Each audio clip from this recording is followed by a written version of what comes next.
And welcome back to the Spoiler Kings, guys. It's almost 2023. We already know movies have come out, all these TV shows have come out, and us as the Spoiler Kings decide to rank our top five. I don't know if you saw the previous videos. We had Brandman Brandon did his top five. Me, Brian the Grizzly, did my top five. And now the man, the myth, the legend, our fearless leader, Tank, is going to do his top five. So I want to just give it to him and let him take it away. Go ahead, Tank. Cool. So I got top five, and I got couple honorable mentions I can do real quick. But with my top five, I'm going to start off with Nope. I thought Nope blew me away with what it was doing. Super scary. And then the ending, I know people hate the ending. I love the ending. Also, I'm an anime fan, and that ending felt very, very anime-ish. Like even the design of the alien, ship and stuff like that. I loved it. I thought it looked gorgeous. The story was great. That barn scene in the barn when he goes freaky. It was one of the scariest scenes I've actual scared, like tense scared, not a jump scare or anything silly. Like, that was one of the scariest things I've seen in a movie theater in a long time. Yeah. Because jump scares are fairly easy to get you. That's what they're meant for. This one was like, you see a head pop out and he's like, nope. And he starts walking back, and it was so well done. That one scene really kind of like did well. And then the Gordy thing was so intense, so it was able to bounce around so much between like super scary, intense, and then just super sci-fi ending. So yeah, that was definitely up my wheelhouse. I just loved it all. And then Kiki Palmer killed it. Daniel Coulier killed it. The guy who played the Circuit City guy was great too. Mm-hmm. I thought he was great. Sorry, I don't know his name. But yeah, so that's gonna be my number five. My number four is Prey. Really? Loved Prey. I loved Prey. It was great. I'm an Alien Predator fan, and being Predator based. Just it was fun watching it like a different time era, with the Predator coming in, and all the connection between the main character and the Predator and this and that. And they're both like, you can definitely add in stuff, how like you feel about like, oh, for me, like the Predator was there also proving himself on a hunt, and stuff like that, collecting trophies and stuff. And it was really cool. And then I forgot what her name was. She was amazing. She killed it, and I just loved it. It was a little bit mix of old school, Schwarzenegger Predator, but with the new stuff, and being based all the years ago, in Native American kind of time, before or as colonization was happening, kind of thing. Because there was like, you had the Europeans over there messing with things as well. But loved it. Good action film. If you're love action, that's definitely a must watch for me. And it was straight on Hulu, which was it an Amber Mid-Thunder? Amber Mid-Thunder, yes. So yeah, she crushed it as that character. I want to definitely see more of her or that storyline, or if they want to do something along other, Japan, Samurai Japan would be really cool. Medieval time, England, stuff like that. I have enough of that. That's okay. Yeah, we've seen King Arthur all the time. I love King Arthur, so so I would like to see that. But so moving on to my number three, which I think it's lower than some of you guys, is the Batman. Great from beginning to end, amazing. There was a lot of issues with it, but nothing major enough that really pulled me out of it. But Robert Pattinson, I did not expect to play the version of Batman the way he did, and I wanted him more as Bruce Wayne too. I was kind of curious to see that. We didn't get enough of it, I thought, but great early vision of Batman becoming a detective, becoming the hero of Gotham that we all know him to become, later on. But hey, yeah, I had it at 4. I had it at 4. Did you have it at 4? Okay, well there you go. Yeah, so I guess 3. Yeah, 3 was for me really. really where it should be at. Best comic book movie of the year. I'll give that number one. For sure. By like 2 weeks because Spider-Man came out in technically in 2021. Yeah, it really did. So it barely squeezed after like, we're gonna give that some time to breathe. But super fun. Super fun movie to watch. A little long though, but besides that, fun. And then my number 2, Top Gun Maverick.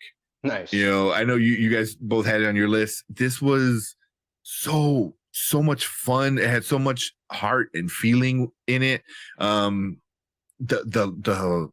parts where they're in the plane flying around, and like Brian, like I think Brian said in his review, it's like you're grabbing and you're like on the edge of your seat and you're just waiting. You're like, oh my God, is he gonna make it? He's gonna make it. Who's gonna die? Oh my God. And you're just like so invested in some of these characters, and I really didn't think I was, because I was like, whatever, and you instantly fall in love with all these characters, all of them, and then when they bring Val Kilmer in and they have that scene with him and Tom Cruise, it was so touching to have like this person who deserves to be in the sequel for sure, have his spot, and also giving him higher rank in in the Navy and all that cool stuff. So it's like, like you really honored him in a way that deserves, and how you actually honor a character and a person playing that character. That's how you do it, So, I'm not crying, you crying. Yeah, exactly. That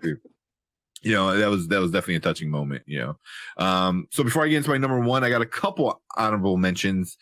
These were like right there between my number 5, and I couldn't figure out which one was my number 5. But The Woman King definitely is up there. I think me and Brian, we did our review on it, and it was so good. It was so good. The action was good. I thought the story was good. The villain was good. The villain was good. I really, really enjoyed this movie. A lot of people have issues with it, for pretty obvious reasons, with like slave trading and stuff like that. Mm-hmm. But I feel if this changed real life enough, of the end of that era of slave trading into them trying not to do it and stuff like that, like I'm okay with that, but I know a lot of people are still upset about it. But seeing Viola Davis kill it. What were you gonna say? No, it's not history, guys. It's still a story. Yeah, I'm okay with understanding that. Yeah. It's based on real life events, but it's not like retelling of that event. So I mean, I could be wrong. I don't know. That's from what I understand, from reading a little bit of the history of it. It took some liberties, which I'm completely fine with, as long as I get a good story and stuff like that. And it was great. Then my other honorable mention is The Unbearable Weight of Massive Talent. This one was so much fun. It was insane. Between Pedro Pascal and Nick Cage being Nick Cage and Pedro being a fan of Nick Cage, it's no other person or actor could do this. Like, it has to be Nicolas Cage. It's great. And the whole time it reminded me of the Community scene of when Abed kind of goes full Cage, go full Cage. Full Cage. And this is what happens when you go full Cage. You get a movie about Nick Cage being Nick Cage, and great fun time movie. And I don't think it's gonna win any awards, but it's definitely one of the movies I've seen a bunch of times, and it's fun. It's fun. I don't know what else about that. It has no reason being fun. It's a very stupid premise, but you enjoy your time. So, and then my number 1, Everything Everywhere All at Once. As soon as I put this movie on, I had no idea what it was, and it blew me away. It was so great. It was so great. I love the whole dynamic with the family, the dynamic between the character and other versions of that character, and all of the versions of that family and how they interact. And it's like, it's really interesting, and I know like a lot of people said like this is what Doctor Strange Multiverse of Madness should have been, and I 100% agree, because this goes very serious stuff, and then it goes into very funny stuff. And sometimes it really mixes together with it, you know, like there's a Hot dog scene. fingers. The hot dog finger is super funny. You know, the Ratatouille, but with the raccoon, hilarious, hilarious. You know, but even like the scene where they're rocks, you know, and it just it's just like subtitles. You know, you reading the dialogue between them. I was like, it's such a silly moment, but it's a very important moment between the mother and the daughter.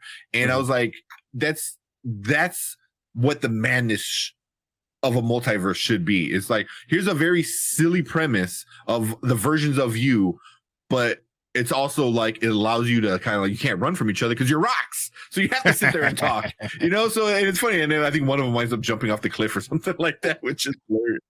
And they always had googly eyes on it, but it was hands down. I regret so much not seeing this in the movie theater. If they ever re-release this in theater for a limited run, I want to see this again.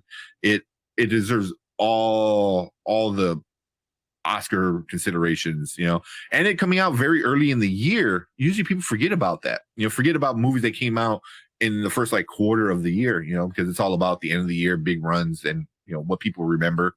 So, you know, I want to see this win some awards for sure, you know.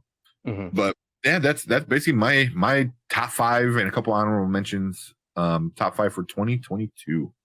So, well, that's a great list by you, Tank. I mean, I love everything. I actually love the fact that me and you have almost the same top 5 list along with the honorable mentions. So that's really awesome.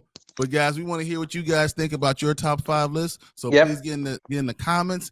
Talk about what you guys like. Where your top 5 movies were, things that about our list that you didn't like. What did you like? I want to hear all those things. Please just jump in the comments and let us know. And we are the Spoiler Kings. Please hit like. Please subscribe. And if you guys get a chance, come join us live. We'll see you later. See ya. Later.